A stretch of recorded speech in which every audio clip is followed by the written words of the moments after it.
Budget ಬಗ್ಗೆ ದಾಖಲೆ ಬಜೆಟ್ಗೇನು ಅದರಲ್ಲೇನು ನೀವು ಇಲ್ಲ ಅಂತ ಹೇಳೋಂಗಿಲ್ಲ. ದಾಖಲೆ ಬಜೆಟ್ ಮಂಡನೆ ಮಾಡಿದ್ದಾರೆ. ಅದರ ಎಫೆಕ್ಟು ಈ ದಾಖಲೆ ಬಜೆಟ್ ಮುಂದಿನ ದಿನಗಳಲ್ಲಿ ಅದರ ಹೊಡೆತ ಜನಗಳ ಮೇಲೆ ಏನು ಬೀಳುತ್ತೆ ಅನ್ನೋದು ಈಗಾಗಲೇ ನಿನ್ನೆ ಹೇಳಿದ್ದಾರೆ. ಯಾವ ಮಟ್ಟದ ಪರಿಣಾಮ ಬೀರುತ್ತೆ, ದುಷ್ಪರಿಣಾಮ ಕಾದು ನೋಡಿದ್ರೆ ಗೊತ್ತಾಗುತ್ತೆ. ಯಾವ ರೀತಿ ದುಷ್ಪರಿಣಾಮ ಅಂದರೆ ಈಗಾಗಲೇ ಹಲವಾರು ಎಕನಾಮಿಕ್ ಅಡ್ವೈಸರ್ಸು ಹೇಳ್ತಾ ಇದ್ದಾರೆ.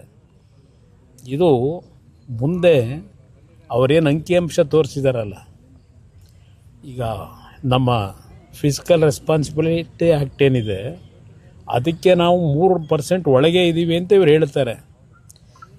ಕಳೆದ ವಾರ ಇದೇ ರಿಸರ್ವ್ ಬ್ಯಾಂಕ್ನಿಂದ ಕೊಟ್ಟಂಥ ವರದಿ ಪ್ರಕಾರ GDP ಗ್ರೋತ್ ಏನಿದೆ 25% ಒಳಗಿರಬೇಕಲ್ಲ, GDP ಗ್ರೋತ್ನ 25% ಒಳಗೆ ಇವತ್ತು ಅದು ಮೀರಿದೆ.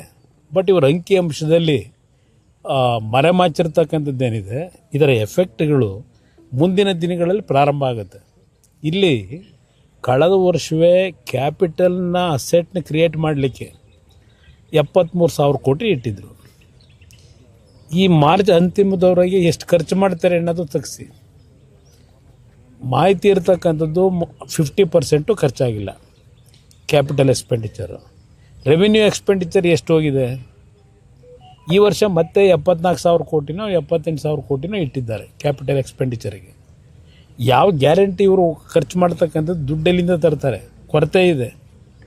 ಮಾತೆತ್ತಿದ್ರೆ ಕೇಂದ್ರ ಸರ್ಕಾರದ ಮೇಲೆ ಟೀಕೆ ಮಾಡೋದು ಹೊರತುಪಡಿಸಿ ಇವರ ಶ್ರಮ ಏನಿದೆ ಅನ್ನೋದು ನನಗೆ ಗೊತ್ತಿಲ್ಲ. ನನಗೆ ಈ ಸರ್ಕಾರಕ್ಕೆ ಇವತ್ತು ಎಲ್ಲ ರಂಗದಲ್ಲೂ ಫೇಲ್ಯೂರ್ ಆಗಿದ್ದಾರೆ. ಇಲ್ಲಿ ಪುಸ್ತಕದಲ್ಲಿ ಏನು ಓದಿದ್ದಾರೆ, ಹಲವಾರು ಯೋಜನೆಗಳು ಹಿಂದೆ ಈಗಾಗಲೇ ಪ್ರಾರಂಭ ಆಗಿ ಹಲವಾರು ಹಿಂದಿನ ಸರ್ಕಾರಗಳಲ್ಲೇ ತೀರ್ಮಾನ ಆದಂಥವನ್ನೇ ಓದಿದ್ದಾರೆ.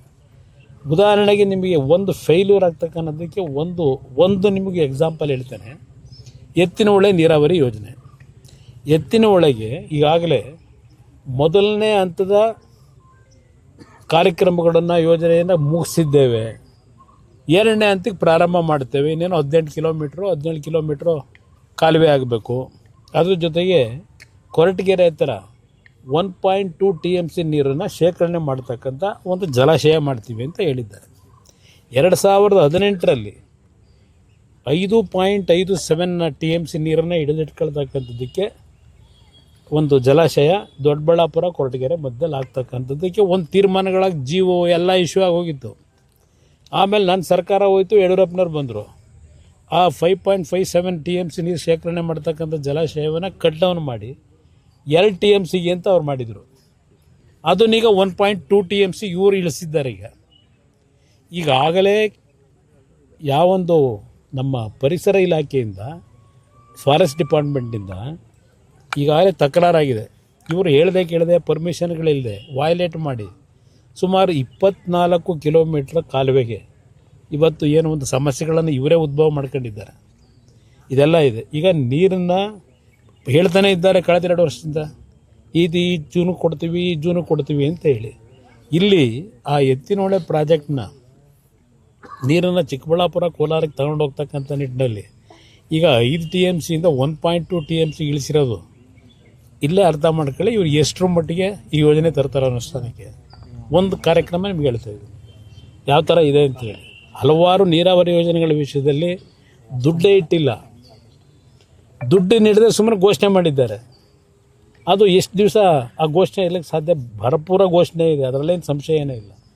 ಆದರೆ ಇವರು ಬಜೆಟ್ನ 3.5 ಗಂಟೆ ಓದ್ತಕ್ಕಂಥ ಖುಷಿಲೂ ಓದಲಿಲ್ಲ. ಅಲ್ಲಿ ಅವ್ರ ಪಾಪ ಒಂದೊಂದು ಪದ ಬಳಕೆ ಮಾಡಬೇಕಾದ್ರೆ ಅವರಿಗೆ ಇದ್ದಂಥ ಒಂದು ಶ್ರಮ ತಾವು ಬಹುಶಃ ನೋಡಿರ್ಬೋದು ಟಿ ವಿಗಳಲ್ಲಿ. ಎಷ್ಟೆಷ್ಟು ಪಾಪ ಅವರು ಕನ್ನಡದಲ್ಲಿ ಇದನ್ನು ಪಾಠ ಮಾಡೋರು ಅವರು ಭಾಳ ಜನ MLAಗಳಿಗೆ. ಅದೆಂಥದ್ದು ನಿಮ್ಮ ಸಂಧಿಗಳ ವಿಷಯದಲ್ಲೆಲ್ಲ ವ್ಯಾಕರಣ ಅದೇ ಸಂಧಿ ವಿಷಯದಲ್ಲಿ.